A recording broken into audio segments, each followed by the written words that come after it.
Magandang araw Kuya Chris. Ganoon din sa lahat ng mga nakikinig sa inyong channel. Tawagin niyo na lang po ako sa pangalang Alfred. Hindi ko po tunay na pangalan. Ang kwentong aking ibabahagi ngayon ay patungkol sa isang kwentong hango mismo sa tunay na karanasan ng aking tiyuhin noong siya ay nagbakasyon sa Davao. Isang istorya na tiyak kong maghahatid sa inyo ng kilabot.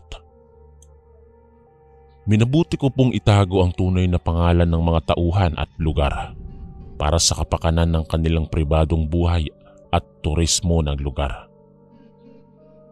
Ang kwento ko pong ito ay isa sa mga kwento ng aking tiyo na paulit-ulit na bumabalik sa aking isipan.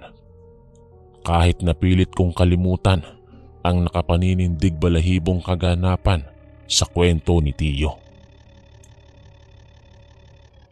Nang tumuntong na ang gulong ng bus sa Davao, tuwang-tuwa si Tiyo Mario.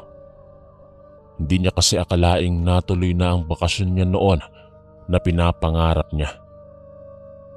Maswerte siya dahil pinayagan siya ng kanyang amo na magbakasyon.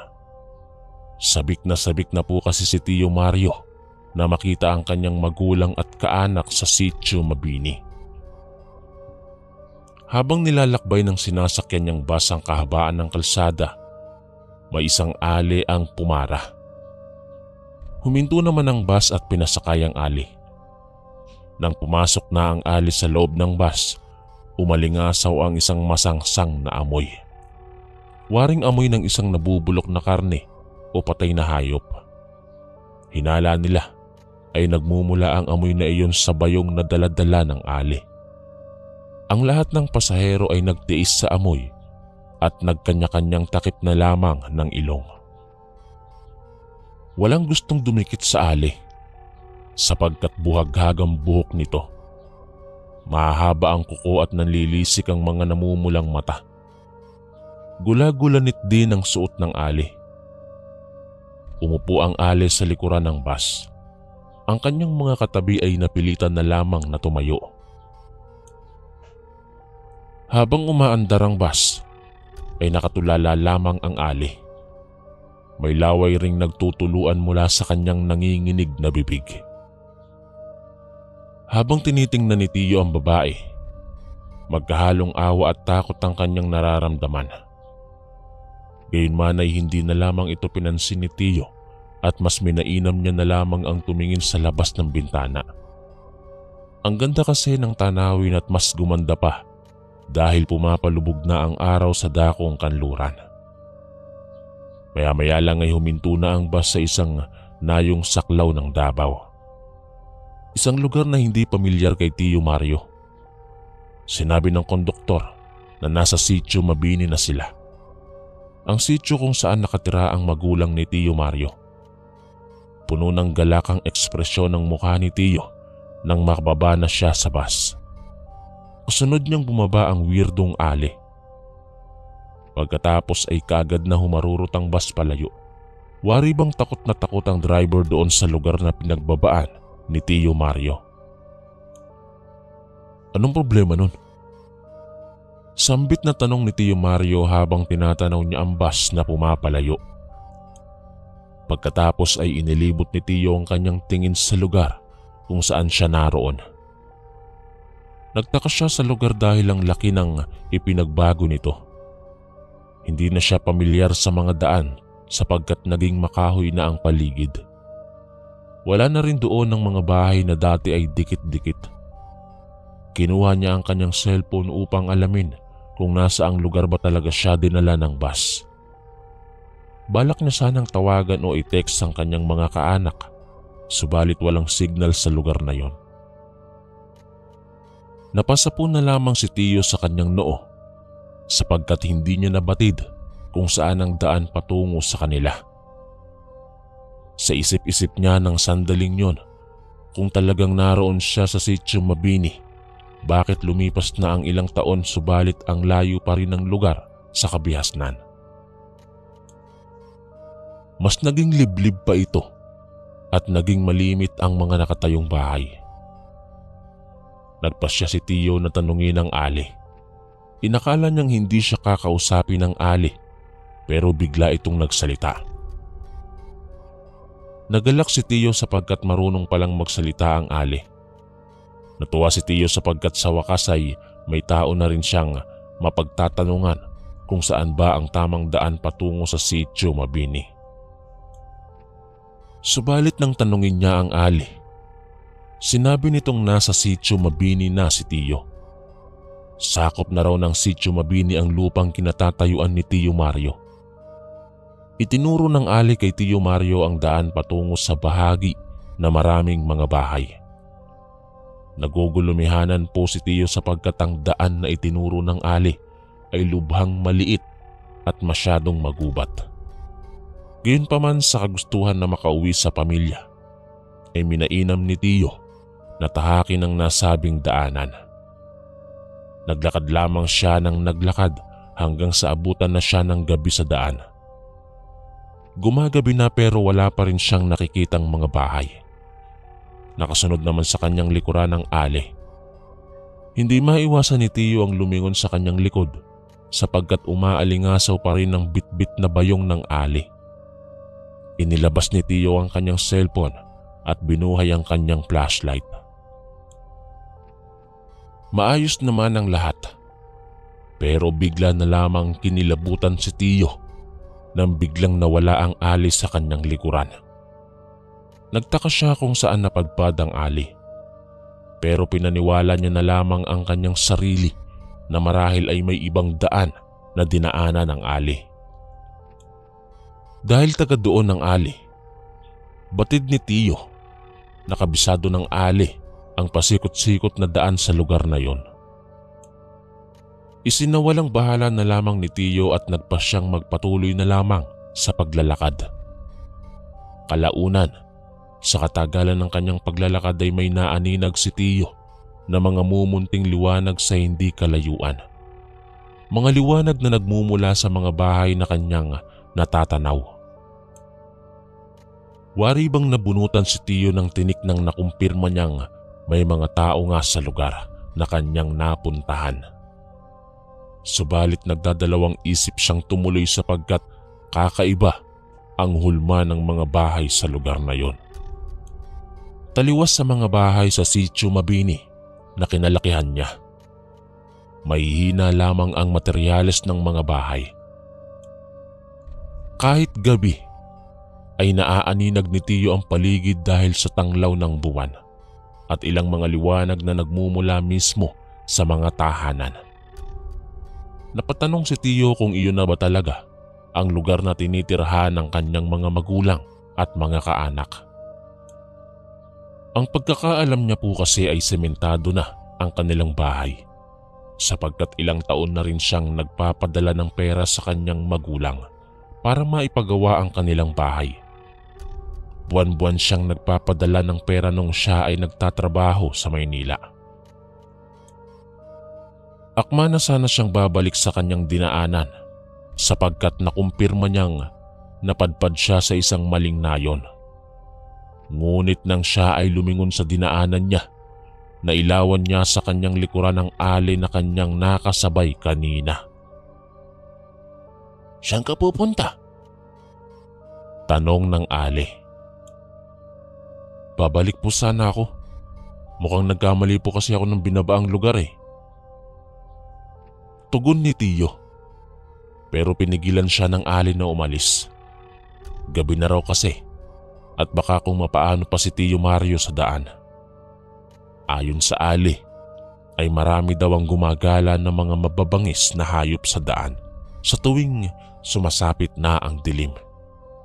Kaya inalok ng Ali si Tio na sa bahay muna raw siya nito makitulog.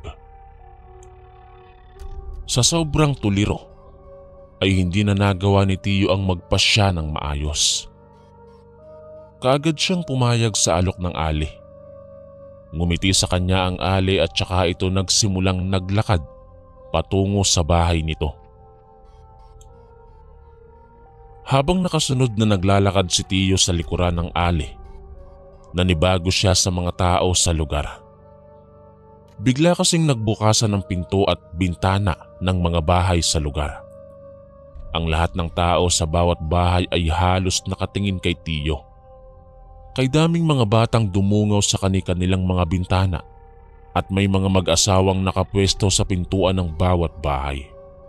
Mabalasik ang mga tingin nila. Waring mga mababangis na leon na gustong pumatay ng hayop. Hayaan mo lang sila. Ganyan talaga ang mga tao dito sa tribo namin kapag may dayo. Usal ng Ali. Kinilabutan naman si Tiyo sapagkat sa tanang buhay niya noon ay doon lamang siya nakasaksi ng weirdong mga tao. Nang marating na nila ang bahay ng Ali, ay agad naman siyang pinapasok ng Ali. Sinindihan ng Ali ang gasera nito at niyaya si Tiyo na umupo. Inilapag ng Ali sa mesa ang dala nitong bayong. Halos hindi masikmura ni Tiyo ang amoy sa lugar na yon. Gustuhin niya mang lumabas pero mas natatakot lamang siya sa mga taong naroon sa labas. Niyaya siya ng Ali na kumain subalit tumanggi si Tiyo. Nawala kasi ang gutom na nararamdaman niya dahil sa masangsang na amoy sa loob ng bahay ng Ali. Nahihiya si Tiyo na magreklamo dahil nakikituloy lamang siya sa bahay ng Ali. Naglagay na lamang si Tiyo ng Vicks sa kanyang ilong upang hindi siya masuka. Nang matapos ng kumain ng Ali, ay itinuro nito ang papag na tutulugan ni Tiyo. Bago matulog ay nakipagkwentuhan muna ang matandang babae kay Tiyo. Nagulat na lamang si Tiyo nang tanungin siya ng Ali kung birhen pa ba siya. Matapat namang tumugon si Tiyo at sinabi niyang birhen pa siya dahil hindi pa siya nagkakaroon ng kasintahan. Ngumisi ang matanda. Bakas sa ekspresyon nito ang tuwa nang marinig niya ang sagot ni Tiyo. Napatanong si Tiyo sa kanyang isipan kung bakit siya tinanong ng Ali patungkol doon. Subalit hindi niya nalang pinansin yon. Nang matapos ng mag-usap ay nagtungo na ang Ali sa munting kwarto niya. Si Tiyo naman ay naroon sa papag sa labas ng kwarto. Hindi magawa ni Tiyo ang makatulog dahil sa tuwing pumipikit siya ay kung ano-anong bagay ang pumapasok sa kanyang isipan. Maya-maya lang ay dinalaw na siya ng antok. Sa kalagitnaan ng kanyang tulog ay nakaramdam siya ng kung anong bagay na tumutusok sa kanyang tiyan. Napabalikwas na lamang si Tiyo ng bangon, subalit wala namang tao sa kanyang tabi. Wala namang kung sino ang tumutusok sa kanyang tiyan. Inisip na lamang ni Tiyo na marahil ay bunga lamang yon ng hindi niya pagkain ng hapunan. Kaya naman ay sinubukan niya ulitang humiga upang matulog. Pero sa tuwing nakakatulog na siya, ay bigla na lamang nagigising si Tiyo sapagkat palagi niyang nararamdaman na may mabibigat na palad ang humahaplos sa kanyang katawan. Sinubukan niya pang bumangon at tumayo upang tingnan ang Ali sa kwarto nito, subalit wala doon ang Ali. Nakaramdam si Tiyo ng pagtataka kung saan nga ba nagpunta ang Ali, gayong malalim na ang gabi. Napansin niyang nakabukas ang bintana ng kwarto ng Ali, kaya naman ay naisipan ni Tiyo ang umakyat sa kwarto upang tingnan sa labas ng bintana ang Ali. Maya-maya lamang, nang tingnan ni Tiyo ang bintana ay natanaw niya ang Ali na naroong nakikipag-usap sa isang itim na aso ng kapitbahay. Nagtataka si Tiyo kung bakit kinakausap ng Ali ang aso ng kapitbahay gayong sobrang lalim na ng gabi. Isa sa ipinagtataka niya ay bakit mas pinili ng Ali na dumaan sa bintana ng bahay kaysa sa pintuan. Nang makitang maayos naman ang Ali, bumalik si Tiyo sa kanyang higaan at muling natulog. Sa katagalan ay muli na naman pong naalimpungatan si Tiyo mula sa kanyang pagtulog. Sunod-sunod na kaluskos kasi ang kanyang naririnig sa palibot ng bahay. May mga angil siyang nauulinigan na talaga namang nagpabilis ng tibok ng kanyang dibdib. Kinabahan siya sapagkat ang palibot ng bahay ay tila pinalilibutan ng mga asong nag-aaway-away. Balisa na si Tiyo ng mga sandaling yon. Hinanap niya ang matanda sa loob ng kubo pero hindi niya tumakita. Kaya naman ay minainam ni Tiyo na ikandado ang bintana ng bahay. Naghanap na rin si Tiyo ng itakaw kahit kutsilyo sa loob ng bahay ng Ali. Pero hindi man lang siya nakahanap ng kahit na anong uri ng patalim. Maya-maya pa, may lumanggabog sa bubong ng bahay. Habang ang paligid naman ay napuno ng mga sunod-sunod na alulong at angil ng mga asong tila na uulol. Wari bang pinag-aagawa ng mga ito si Tiyo? Nang sandaling iyon ay malakas ang kutob ni Tiyo na ang tribo kung saan siya napadpad ay ang tribo ng mga aswang. Nawala ang pagod ni Tiyo ng mga oras na iyon at ang tanging naiisip niya ay paano siya makakahanap ng paraan upang makaalis o makalayo sa lugar na yon. Sa kasamaang palad ay biglang nakalikha ng butas ang mga aso sa dingding ng bahay. Mahina lang po kasi ang sawali na ginamit na pangdingding sa bahay ng matandang babae. Nang makapasok ang ilang itim na malalaking aso, ay biglang nagpalit ng anyo ang ilan sa mga ito bilang mga tao. Mga hindi ordinaryong tao sapagkat ang mga wangis nila ay nahahawig sa mga hayop na gutom na gutom. Nakumpirma ni Tiyo na aswang ang mga nilalang na yon. Tama ang hinala niya na napadpad siya sa tribo ng mga aswang. Nang sandaling yun ay hinanap ni Tiyo Mario kung saan naroon ang Ali na may-ari ng bahay na yon. Maya-maya lang ay biglang nagpalit ng anyo ang isa pa sa mga asong itim. Naging tao ang aso kahalintulad ng wangis ng Ali na nag-alok kay Tiyo na pangsamantalang tumuloy sa bahay na yon. Nabatid ni Tiyo na ang aling may-ari ng bahay ay isa rin palang aswang. Napaatras na lamang si Tiyo Mario habang nanginginig ang buong sistema ng kanyang katawan. Biglang dumamba sa direksyon ni Tiyo ang isang aso. Akma na sana siyang lalapain ng isang aswang nang bigla itong pinigilan ng Ali. Sinabi ng matandang aswang na kailangan nila si Tiyo para sa darating na kapistahan sa kanilang tribo. Gagawin daw po nilang alay si Tiyo Mario sapagkat berhen pa to. Doon nalaman ni Tiyo kung bakit siya tinanong ng Ali patungkol sa berhen niyang pagkalalaki. Naghahanap pala sila ng berhen na gagawin nilang alay para sa nalalapit na piyesta ng mga aswang. Nagpumiglas si Tiyo sa mga aswang. Nagawa niyang makawala at tumakbo siya patungo sa kwarto ng bahay. Akma na sana siyang tatalon sa bintana pero nakita niyang mas marami ang mga aswang na nakaabang sa labas. Delikado man ay itinuloy niya pa rin ang pagtalon. Nang siya ay bumagsak sa lupa, agad siyang sinunggaban ng mga aswang na naroon sa labas. Hinuli nila si Tiyo at walang nagawa si Tiyo kundi ay ang sumuko. Iginapos siya ng mga aswang sa isang malaking puno. Pinalibutan siya ng mga aswang at ang ilan ay nais na siyang kainin pero pinipigilan sila sapagkat ang katawan ni Tiyo ay gagawin nilang alay para sa darating na piyesta.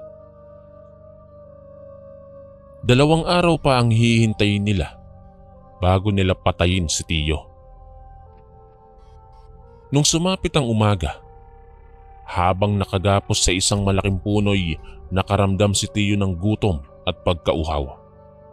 Sinabi niya sa Ali ang kanyang hinaing.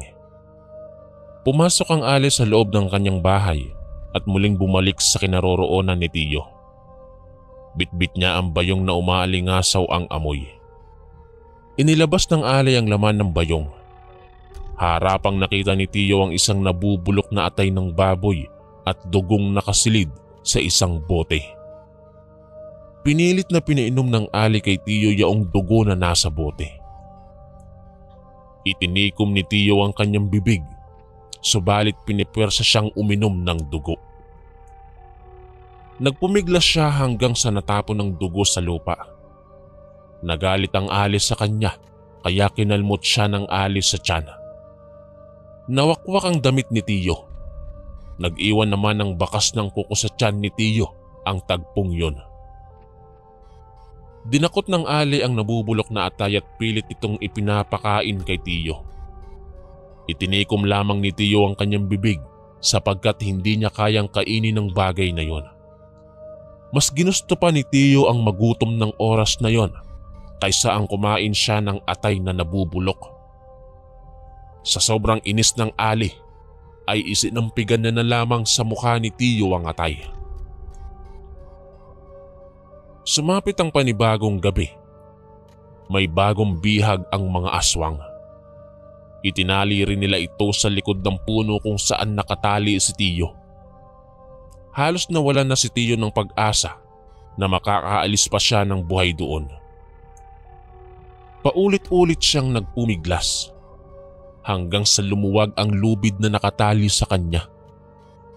Hindi magawa ni Tiyo ang tumakbo agad palayo sa lugar na yon dahil may nakatingin sa kanyang aswang. Nagkunwari pa rin si Tiyo na parang walang nangyari. Pasimple niyang inabot ang nakabuhol na tali sa isa pang bihag na nasa kanyang likuran. Nang maalis ni Tiyo ang tali ng isang lalaki, agad na tumakbo ang lalaki kahit pa na marami ang mga aswang na nakatingin sa kanya. Dala na rin siguro ng balisa at sa kagustuhang makatakas paalis sa tribo ng mga aswang kaya siya napatakbo kaagad.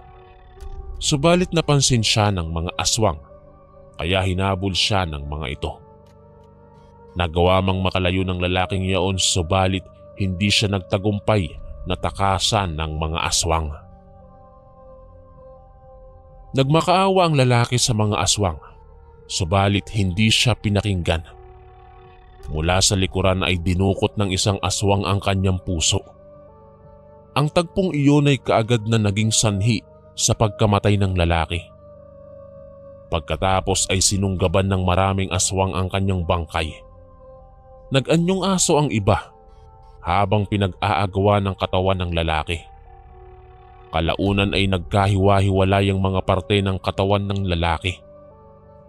Halos walang natira sa kanyang katawan maliban sa dugo na puminta sa damuhan. Maduwal-duwal si Tiyo sa kanyang nasaksihan. Hindi niya nagawang sikmurain ang kalagim-lagim na nangyari sa isang lalaking nagtangkang tumakas. Natakot siya na baka ay sabitin niya rin ang nangyari sa isang lalaki. Naghihintay pa si Tiyo ng tamang tiyempo kung kailan siya tatakas. Halos oras-oras kasing may matang nagmamatsyag sa direksyon ni Tiyo kaya hindi niya magawa ang tumakas kaagad. Sumapit ang panibagong umaga. Nakagapos pa rin si Tiyo sa puno.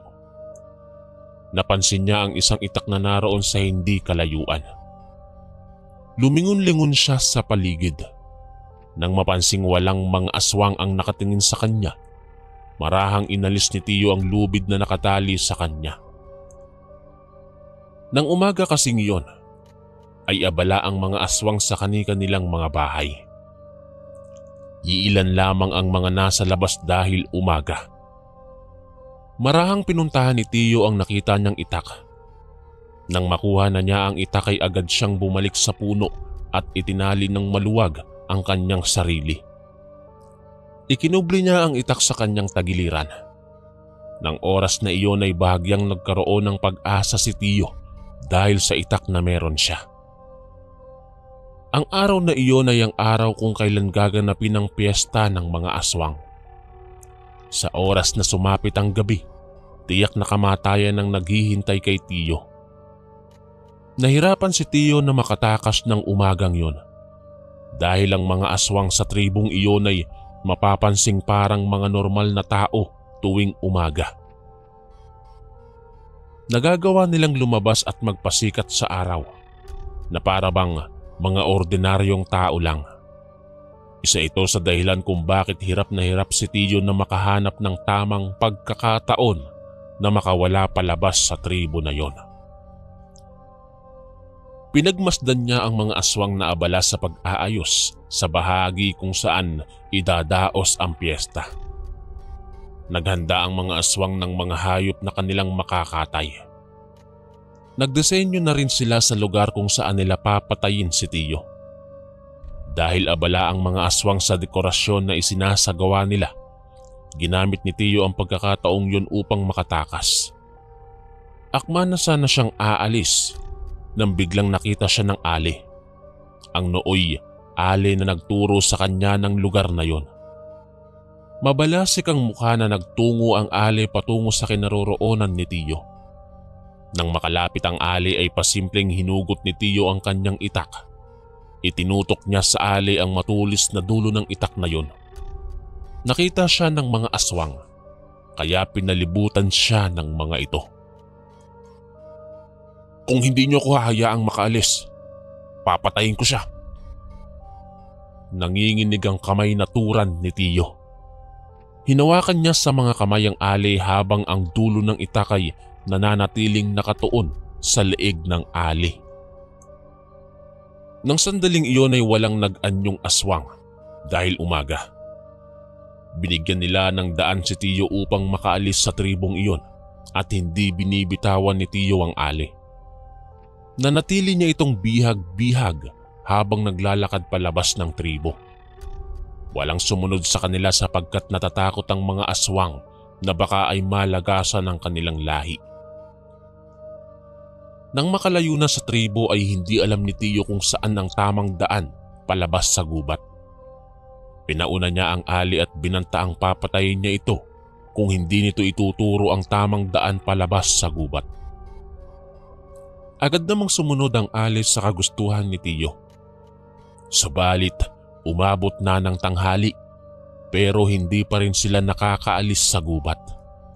Wari bang nagpapaikot-ikot lamang sila sa gubat. Walang kaalam-alam si Tiyo na sinasadya pala ng ali na iligaw si Tiyo upang hindi ito makaalis. Sa sobrang galit ay nagawang idot-dot ni Tiyo sa leeg ng ali ang dulo ng itak. Bagyang bumaon sa leeg ng ali ang dulo ng itak na ikinasugat ng leeg nito. "Kung hindi mo ituturo sa akin ang tamang daan, baka hindi ka naabutan pa ng gabi." Saad ni Tiyo sa ali. Muling nagpatuloy ang ali sa paglalakad at nangako kay Tiyo na ituturo na nito ang tamang daan. Subalit kagaya ng kanina niya pang ginagawa, nagpaikot-ikot lamang sila sa gubat hanggang sa sumapit ang hapon. Nang mapansin ni Tiyo na pinaglololoko lamang siya ng ali, agad niya itong sinaksak sa leeg at walang awa niyang tinambangan ng taga ang ali hanggang sa ito ay malagutan ng hininga. Bago pa man sumapit ang gabi ay agad nang kumilos si Tiyo. Kahit saang daan man siya humakbang ay hindi niya magawa-gawang makaalis palabas ng gubat. Pabalik-balik lamang siya sa kanyang mga dinadaanan. Balisa siyang nagpalingalinga sa paligid habang nangangamba sapagkat nalalapit ng dumulog ang gabi. Gustong-gusto na ni Tiyo na makalabas sa gubat na yon, pero kahit anong pilit niya mang umalis ay hindi niya magawa-gawa. Mukhang nagtagumpay ang alis sa ginawa nitong pagligaw kay Tiyo. Maya-maya pa, tuluyan na ngang kumagat ang dilim. Nabahala si Tiyo sapagkat sobrang dilim ng paligid. Mabuti na lamang at maliwanag ang buwan ng gabing iyon. Kung walang buwan, tiyak na mahihirapan si Tiyo sa paglalakad. Nagsimula na ngang naglawiswisan ng paligid. Naramdaman na ni Tiyo ang mga aswang na pumapalapit patungo sa kanyang kinaroroonan. Inihanda ni Tiyo ang kanyang sarili para sa mga susunod na mangyayari. Tila nawala ang takot sa kanyang dibdib sapagkat mas tumapang siya. Tila bang tinuruan siya ng kanyang sariling karanasan kaya mas tumibay ang kanyang loob. Isang aswang ang lumundag patungo sa direksyon ni Tiyo. Sinalubong niya iyon gamit ang matalas na itak. Malakas man ang enerhiya ng aswang, hindi nagpasiil si Lolo. Humugot siya ng lakas sa kanyang katawan at paulit-ulit niyang sinaksak ang nilalang. Nasundan pa ng maraming nagsulputang aswang ang sunod-sunod na umatake kay Tiyo. Dahil sa tapang na ipinamalas ni Tiyo, tanging sugat at maraming galos lamang ang kanyang natamo sa pakikipaglaban. Bawat aswang na sumasagupa sa kanya ay napapatay niya. Hanggang sa lumabas na ang pinuno ng mga aswang. Maingat na kinalaban ng pinuno ng aswang si Tiyo. Tinitiyak ng pinuno ng mga aswang na hindi nito mapapatay si Tiyo sapagkat kailangan niyang dalhin si Tiyo pabalik sa tribo upang doon patayin. Sa oras kasi na makapag-alay sila ng katawan ng isang taong birhen, lalong lumalakas ang kanilang pagiging aswang. Mas nagkakaroon sila ng proteksyon sa araw tuwing umaga. Sa hindi inaasahang pangyayari, nakalmot si Tiyo ng kuko ng pinuno ng aswang. Nasabik ang aswang sa dugo ni Tiyo kaya dinilaan niya ang dugo ni Tiyo na naiwan sa kuko nito. Nanlisik ang mata ng aswang at mas naging mabangis pa ito dahil nalaman niyang hindi na pala birhen si Tiyo. Nagsinungaling lang kasi si Tiyo nang tanungin siya ng alay kung birhen pa ba siya. Pero ang totoo ay marami nang nakarelasyon si Tiyo noong siya ay nasa Maynila pa lamang. Sabay-sabay na sumugod ang mga aswang at hindi na sila nagdalawang isip na patayin si Tiyo. Si Tiyo naman ay takbo lamang ng takbo. Tumitigil lamang siya sa pagtakbo kapag may aswang nang nakakalapit sa kanya. Nakaramdam na si Tiyo ng panghihina sa dami ng sugat na natamo niya sa pakikipaglaban sa mga aswang. Subalit nabuhayan pa si Tiyo ng loob nang mapadpad siya sa isang kalsada. Natanaw niya sa kalsada ang isang motorsiklo na nakatumba. Marahil ay motorsiklo iyon ng isang lalaki na binihag at pinatay ng mga aswang. Sinubukang paandarin ni Tiyo ang motor. Laking tuwa niya nang gumana ang motor. Hindi na siya nag-aksaya ng oras at humarurot sa pagmamaneho hanggang sa nagawa ni Tiyo ang makaalis palayo sa lugar na yon. Nang may madaan ng istasyon ng pulis, ay agad na nagsumbong si Tiyo. Subalit pinagtawanan lamang siya ng mga pulis at napagkamalan pa nilang nababaliw na si Tiyo. Kaya hinatid na lamang nila si Tiyo patungo sa tamang lugar na tinitirhan ng kanyang mga kaanak. Ayaw man siyang paniwalaan ng mga pulis. Natuwa pa rin si Tiyo sapagkat nagawa niyang makatakas sa isang dilubyo na inaakala niyang hindi na niya malalampasan. Hanggang dyan po ang aking kwento. Maraming salamat po sa inyong pakikinig. Ang inyong kaistorya, Alfred.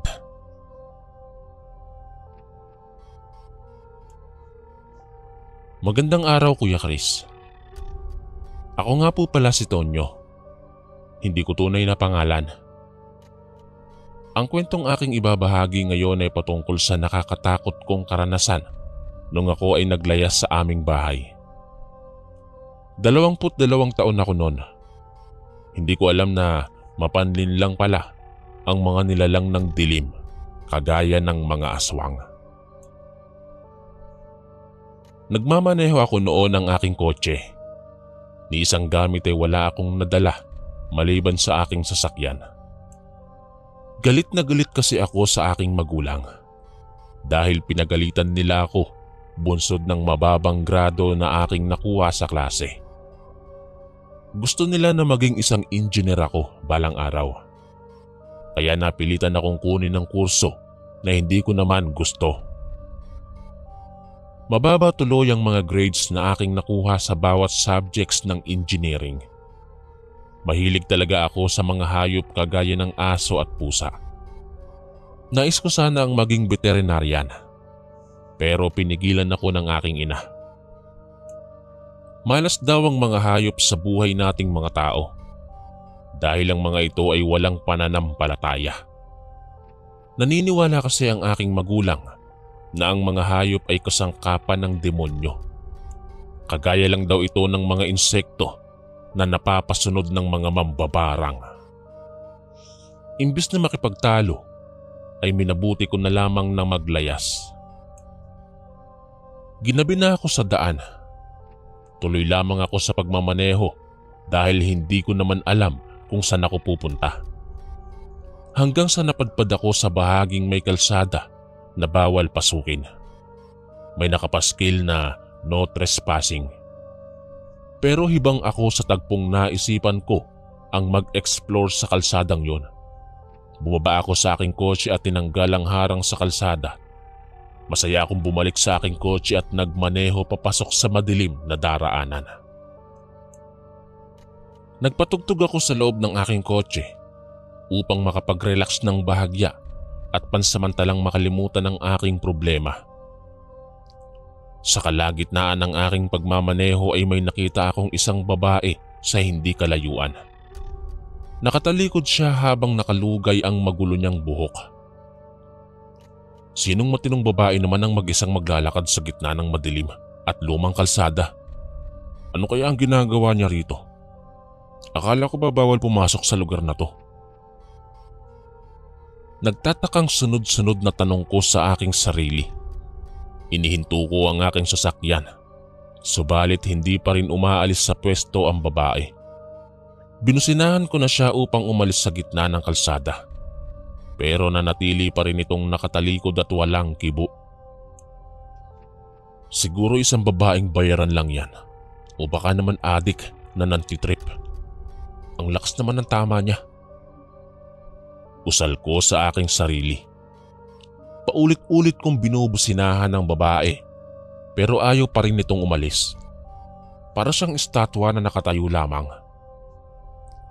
Sa sobrang inis ay bahagya akong nalingat. Nang muli kong ibaling ang aking tingin sa direksyon na kinaroroonan ng babae, ay wala na ito roon. Kinusot ko ang aking mga mata. Subalit, nandoon na ulit ang babae. Nanlilisik ang mga matang nakaharap sa akin. Sa pag-aakalang pinaglalaruan lamang ako ng aking guni-guni, ay kinusot ko ulit ang aking mga mata. Sa pangalawang pagkakataon ay nawala ulit ang babae. Ano ba Tonyo? Nababaliw ka na naman. Turan ko sa aking sarili at napasapo na lamang ako sa aking noo dahil parang masisiraan na ako ng bait.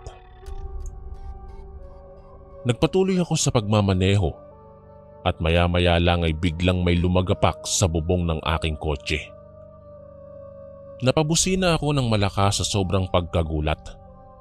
Kinuha ko ang aking cellphone at binuhay ang flashlight nito at saka ako lumabas upang tingnan kung ano ang bumagsak sa bubong ng sasakyan.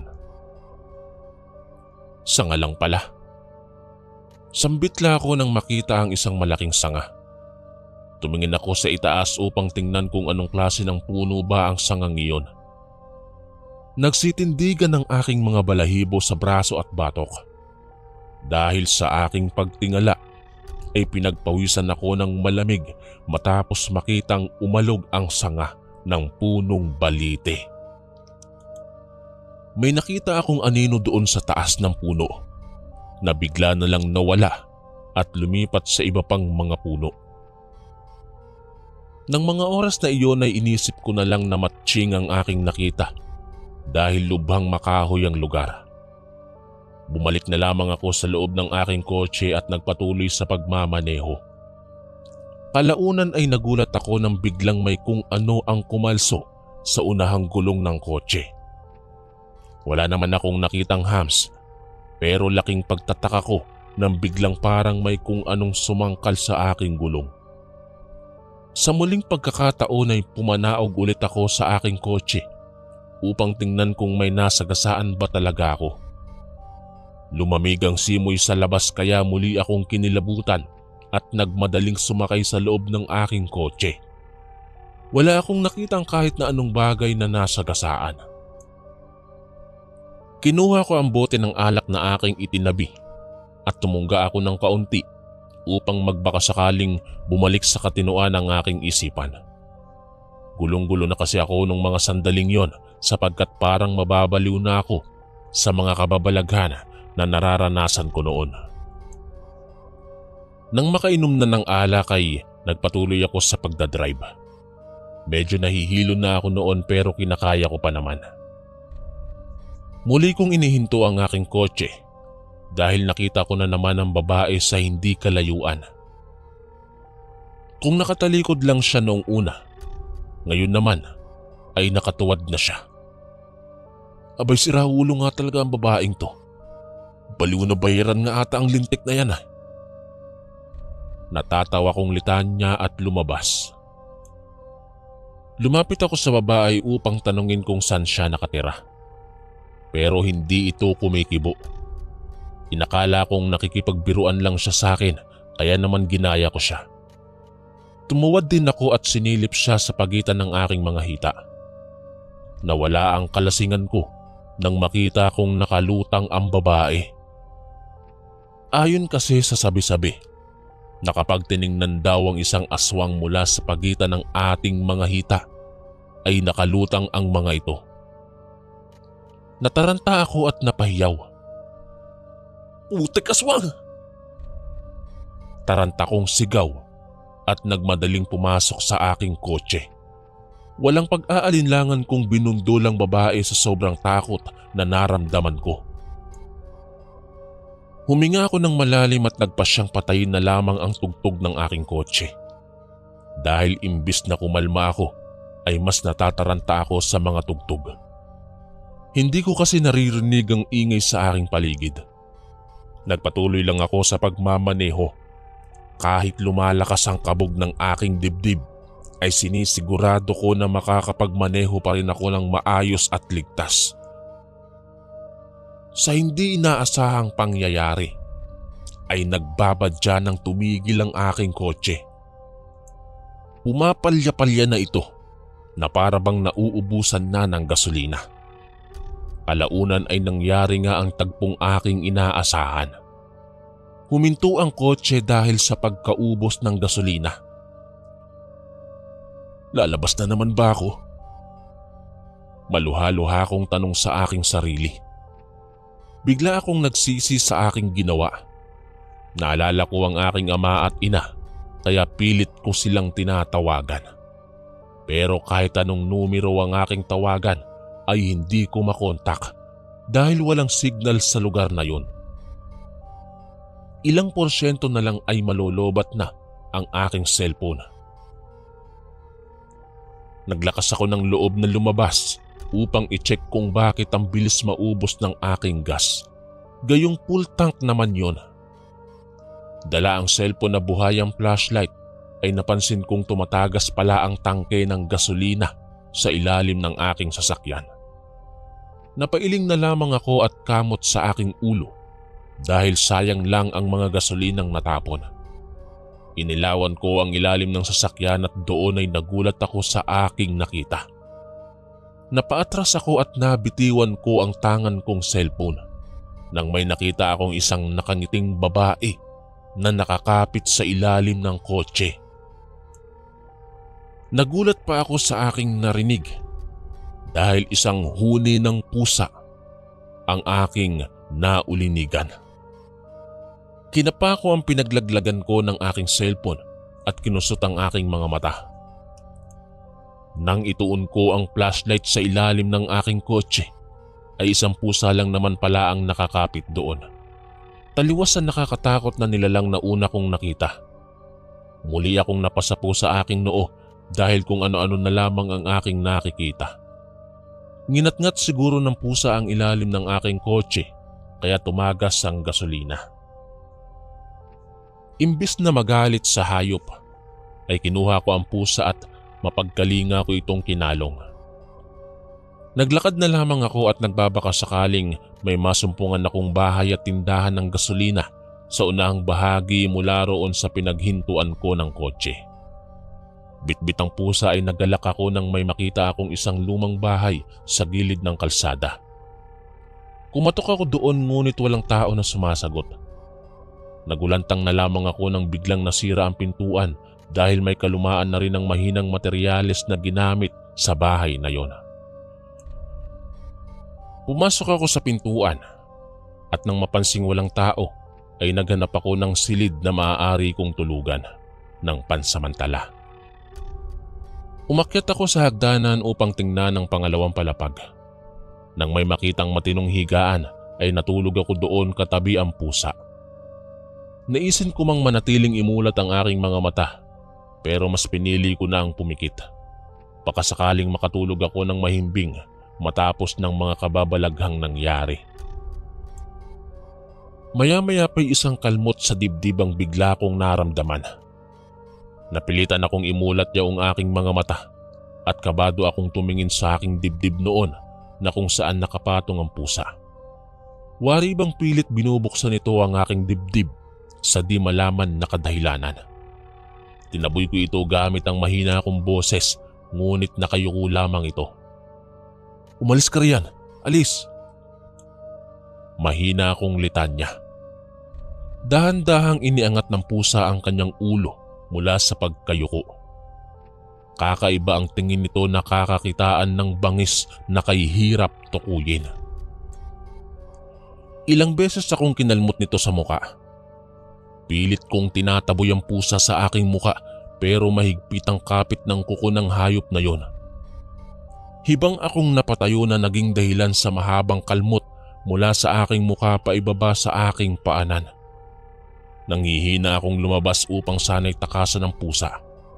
Gumagapang ako pababa ng hagdan habang kinakalmot ng pusa ang aking likod.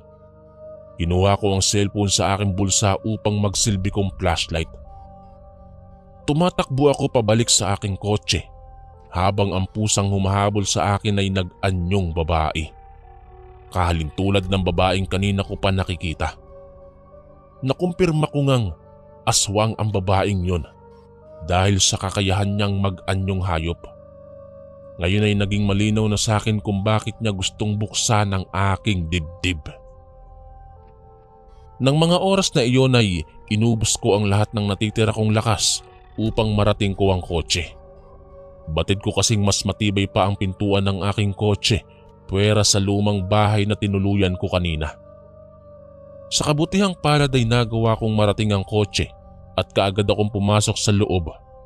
Sumampa ang pusa sa unahan ng aking kotse at paulit-ulit nitong kinalmot ang bubunga ng aking sasakyan. Aligaga akong tumatawag sa aking magulang upang humingi ng tulong pero wala pa ring signal sa lugar. Sa sobrang pagod at panghihina ay hindi ko na malayang nakaidlip na pala ako sa loob ng aking kotse. Maswerte ako dahil nagising na lamang ako kung kailan ay umaga na. Kanina pa pala ako pilit na ginigising ng mga pulis na naroong kinakatok ang bintana ng aking kotse. Kaagad kong ibinaba ang bubong ng bintana upang makausap ang mga pulis. "Bata, trespassing ka na. Kanina ka pa inirereklamo ng matandang babae na may-ari nitong lupa." Saad ng pulis. Lumabas ako sa aking kotse at tinignan ng matandang babae na naroong nakadungaw sa bintana ng lumang bahay. "Aswang ang matandang yun!" Sambit ko sa mga pulis. Pero pinagtawanan lamang nila ako at dinala sa presinto. Tinubos ako ng aking mga magulang kaya pinakawalan ako ng mga pulis. Ganun man ang nangyari, ay natuwa pa rin ako dahil sa wakas ay nakaalis ako sa nakakatakot na kalsadang aking napuntahan. Dahil doon ay natroma ako at nagsimulang natakot sa mga pusa. Hanggang ngayon ay natatakot ako kapag may pusa akong nakikita. Bumabalik kasi sa aking alaala ang nakakakilabot kong karanasan dahil sa minsan kong pagiging pasaway sa aking mga magulang. Hanggang dito na lang po. Maraming salamat po sa pagbasa ng aking kwento. More power po and God bless.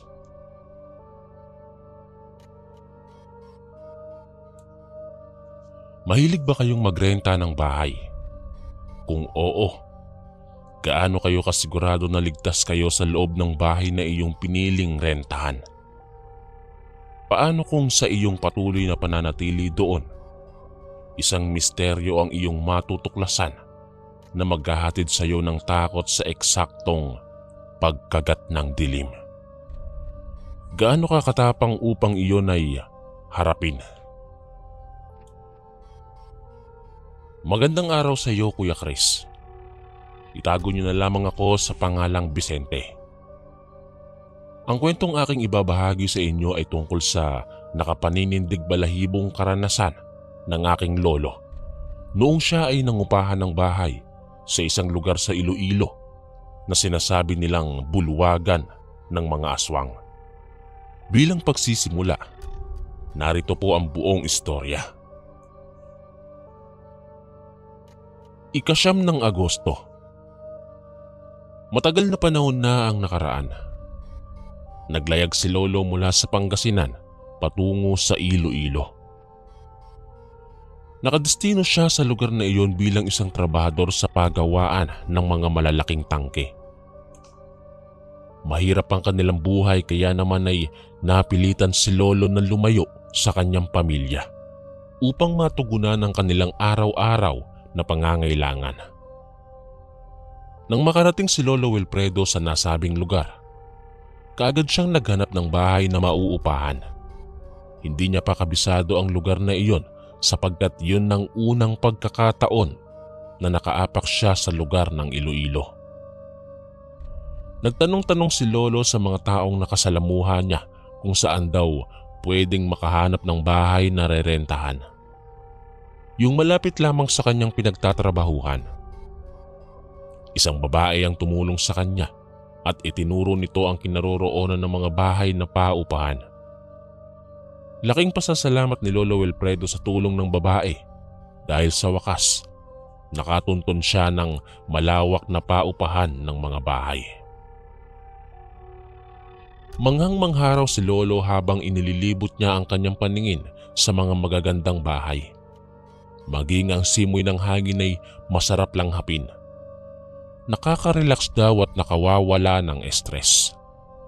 Para kay Lolo, maganda talaga ang pwestong iyon sapagkat bukod sa malawak na, malinis pa.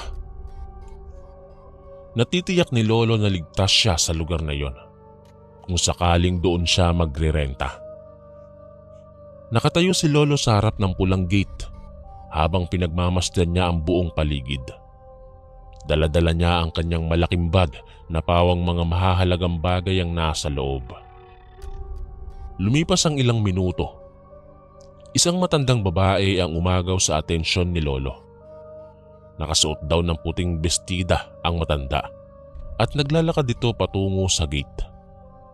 Mahaba ang puting buhok nito at maging ang kanyang balat ay kulubot na, bunsod ng katandaan. Ngunit hindi maipagkakailang taglay niya pa rin ang kagandahan kahit siya ay matanda na. Magandang araw, iho. May kailangan ka ba at ika'y naparito? Tanong ng matandang babae kay Lolo Wilfredo nang makalapit ito sa kanya. Magandang araw din ho sa inyo. Ay napadpad po ako rito sapagkat naghahanap ako ng bahay na maaari ko pong rentahan. Magalang na sagot ni Lolo. 30 anyos pa lamang daw si Lolo nung mga panahong yon at napaka-agresibo niya pa kung kumilos. Nagpaparenta ko ng bahay, iho. Marami pang bakante rito. Halika, pumasok ka muna at nang makita mo ang loob ng bahay. Kaagad na binuksan ng matandang babae ang gate at saka pinapasok niya si Lolo. Pagkatapos noon ay sinamahan niya si Lolo sa paglibot sa kabuuan ng mga bakanteng bahay. Tiningnan ni Lolo kung maganda at maayos ba ang pwesto. Ayaw niya kasing masayang lang ang kanyang binabayad kung gayong hindi naman siya komportable sa kanyang inuupahan. Inisa-isa ni Lolo ang bawat sulok ng bahay. Mula sa sala, patungo sa higaan, sa kusina at saka sa banyo. Maganda ang bahay na to. Malawak at saka iwas sa mga istorbo. Dito na po ako magre-rent la. Masayang wika ni Lolo. Pagkatapos niyang libutin ang kabuuan ng bakanting bahay, sumilay ang ngiti sa labi ng matandang babae. Pagkatapos nitong maulinigan yung mga katagang tinuran ni Lolo Wilfredo. Mabuti naman at nagustuhan mo dito, iha. Huwag kang mag-alala. 700 pesos lamang ang babayaran mo kada buwan. Kasama na riyan ang tubig at saka kuryente. Sabi ng matandang babae. Kaagad namang pinatulan ni Lolo Wilfredo ang nasabing presyo. Hindi na siya nagpaligoy-ligoy pa. Binayaran na niya ang unang buwan na labis namang ikinatuwa ng matandang babae. Nakapinta sa labi ng matanda ang malapad na ngiti nang matanggap na nito ang paunang bayad ni Lolo Wilfredo. Unang araw, pangalawang araw at tatlong araw na pamamalagi ni Lolo sa inuupahan niyang bahay. Masasabi niya na maayos naman ang lahat. Nakakatulog siya ng maayos, nakakapagpahinga ng walang istorbo, at nagagawa niya ang mga bagay na kailangan niyang gawin. Hindi niya pinagsisisihan na iyon ang bahay na pinili niyang rentahan. Naglalakad lang si Lolo patungo sa kanyang trabaho at maging sa kanyang pag-uwi, sapagkat hindi naman masyadong malayo ang kanyang pinagtatrabahuhan. Maiging araw iyon at nakakatipid siya sa pamasahe. Isang umaga, habang mahimbing na natutulog si Lolo Wilfredo, bigla siyang nagising dahil sa ingay na nagmumula sa labas. Dumungaw siya sa bintana at napansin niya na parang nagkakagulo sa labas ang ibang nangungupahan din doon. Bunsod ng kuryosidad ni Lolo, tumungo siya sa labas sa kagustuhang alamin kung ano ang pinagkakaguluhan ng mga tao doon. Isang nakagigimbal na balita ang sumalubong sa kanya. Ayon sa ibang nangungupahan doon, nawawala raw ang isang babae na kasama nila sa inuupahang bahay. Ganoon na lamang ang gulat at pagtataka ni Lolo. Wala naman daw kasing pinuntahan ng babae, pero hindi nila alam kung bakit nawawala. Sa patuloy na paglipas ng mga araw, naging kakilakilabot ang mga nangyayari sa loob ng bahay na kanilang nirerentahan. Lumaganap ang balita na parami ng parami ang mga nawawalang nangungupahan. Maging ang may-ari ng bahay ay nakiisa na rin sa pagkahanap. Subalit wala silang nakitang bakas na magpapatunay kung bakit nawawala ang mga biktima. Bata, matanda, dalaga, binata. Lahat sila'y nawawala. Halos hindi na makatulog ang mga pamilya ng mga nawawalan. Hindi nila alam kung saang sulok gagalugarin ang kanilang mga mahal sa buhay na bigla na lamang naglaho ng minsang kumagat ang dilim. Ang iba ay nagbabalak ng umalis sa kanilang inuupahan at ganun din si Lolo Wilfredo. Hinihintay niya na lang daw ang kanyang sahod upang makapagbayad siya sa bahay at nang makapaghanap na siya ng ibang mauupahan. Nag-aagaw na naman ang dilim at liwanag. Signos na unti-unti nang lumulubog ang araw sa may dakong kanluran. Natatakot na naman ang mga tao sapagkat hindi nila alam kung ligtas pa ba sila sa pagkagat ng dilim. Lumipas ang ilang minuto, tuluyan na ngang nilamon ng dilim ang buong paligid. Gabi na naman. Nako, mag-iingat kayong lahat at baka may mawala na naman sa atin. Nababahalang wika ng isang babae na kapitbahay ni Lolo Wilfredo. Kararating lang ni Lolo galing sa kanyang trabaho noon. Oo nga, natatakot na talaga ako kapag papalapit na ang gabi. Ano ba kasi ang nangyayari dito? At parami na ng parami ang nawawala sa mga nangungupahan. Wika naman ng isang babae na sa tingin ni Lolo ay 50 anyos na. Halata raw sa tono ng kanilang pagsasalita na natatakot sila sa tuwing nagsisimula ng mamaalam ang araw. Nakikinig lamang si Lolo sa usapan ng mga kapitbahay niyang babae at hindi nagtagal, pumasok na siya sa loob at saka nagluto para sa kanyang hapunan. Pagkatapos kumain ni Lolo, natulog na siya sapagkat maaga pa siyang papasok sa trabaho. Bandang 12:00 ng gabi, nagising daw si Lolo dahil sa mga yabag na kanyang narinig sa loob ng kanyang bahay. Inaantok pa siya nung mga oras na iyon pero pinilit niyang magising. Kakaiba ang kanyang pakiramdam. Hindi siya komportabling matulog. Nagsimula na siyang magmatsyag sa buong paligid. Binuksan niya ang ilaw at saka muling humiga. Laking gulat ni Lolo nang biglang may humila sa kanyang paa. Napasigaw siya ng malakas. Muntik pa siyang mahulog sa kanyang kama nang tingnan niya ang kanyang paa. Natanaw niya ang dugoang mga kamay na humihila sa kanyang paa. Takot na takot daw si Lolo nung gabing yon. Taglay ng mga kamay na yon ang mahahabang mga kuko na nakakakilabot. Pinilit ni Lolo na bawiin ang kanyang mga paa. Subalit mas malakas ang puwersa ng humihila sa kanya. Bunsod ng takot, sumigaw si Lolo upang humingi ng tulong sa kanyang mga kapitbahay. Pero mas lalong tumindig ang mga balahibo ni Lolo nang matanaw niya ang mukha ng humihila sa kanya. Isang matandang babae na may mahahabang mga pangil na kung tawagin ay aswang. Magulo ang buhok at pulang-pula ang kanyang mga mata na tila nagbabaga. Napakapangit pagmasdan ng matandang yon. Hindi na nagawa ni Lolo ang muling sumigaw sapagkat kaagad siyang nilapitan ng aswang at tinakpan ang kanyang bibig. Nagwawala daw si Lolo pero hindi siya makapalag dahil napakalakas ng aswang. Puminta sa mukha ni Lolo ang dugo na nasa kamay ng aswang. Amoy na amoy niya ang napakalansa na dugo na masasabi niyang dugo ng isang tao.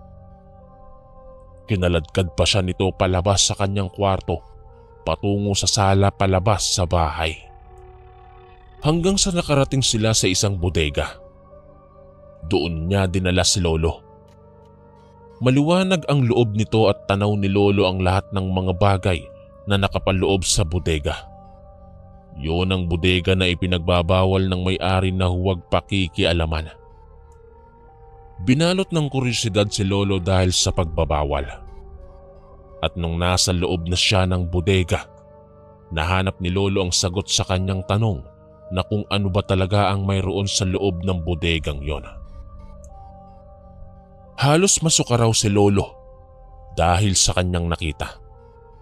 Nagkalat ang mga bangkay ng tao sa loob ng bodega. Ang iba ay inaagnas na. Doon din natagpuan ni Lolo ang mga nawawalang nangungupahan. Wala nang buhay ang mga ito at wala na ring mga saplot. Maging ang mga lamang loob ay hindi na rin maapuhap. Dahil sa natuklasan ni Lolo sa bodega, napagtanto niya na ang matandang babae na nagmamay-ari ng bahay na kanilang inuupahan ay isa palang aswang. Siya pala ang dahilan kung bakit bigla na lamang naglalaho ang ibang nangungupahan. Nanginginig na ang buong katawan ni Lolo. Nakakakilabot ang bumungad sa kanyang paningin. Kinaladkad siya ng aswang patungo sa kinaroroonan ng malaking kawali. Tanaw ni Lolo ang kumukulong tubig at isang ulo ng tao na lumulutang. Diring-diri si Lolo sa kanyang nakita. Nahihirapan siyang tumakas mula sa mahigpit na pagkakahawak ng aswang. Nakikita mo ang ulo na iyan. Ulo mo naman ang isusunod ko. Wika ng aswang at humalakhak. Parang demonyo raw ang tawa ng aswang. Takot na takot daw si Lolo at akala niya yun na ang kanyang katapusan. Nakahanap siya ng paraan Buong lakas niyang tinulak ang aswang sa kumukulong tubig na naging dahilan ng pagkasubsob nito sa kawali. Nagsusumigaw daw ang aswang bunsod ng sobrang init ng tubig. Napakalaki ng kawali at kasyang-kasya roon ang ulo ng aswang. Dahil sa labis na galit ni Lolo, isinubsob niya ng isinubsob ang ulo nito sa kumukulong tubig hanggang sa namalat na ang mukha nito. Pagkalipas ng ilang minuto, tuluyan ang naputol ang hininga ng aswang. Kaagad na lumabas si Lolo sa bodega sapagkat hindi na niya kinaya ang sobrang baho ng mga agnas na bangkay. Ginising niya ang mga nangungupahan at nagimbal ang lahat sa kanilang nalaman. Humagulgol ang pamilya ng mga biktima nang matanaw nila ang mga agnas na bangkay sa loob ng bodega. Natagpuan din nila sa mga kaldero ang mga dinuguan at karne ng tao. Yun pala ang ginagawang ulam ng aswang. Bunsod ng masaklap na pangyayaring iyon, umalis sila sa lugar na yon kasama na si Lolo. Napagtanto ni Lolo Wilfredo na hindi pala lahat ng inuupahan ay ligtas. Kailangan nating mag-ingat at tiyaking walang karumal-dumal na nagaganap sa bahay na ating rerentahan.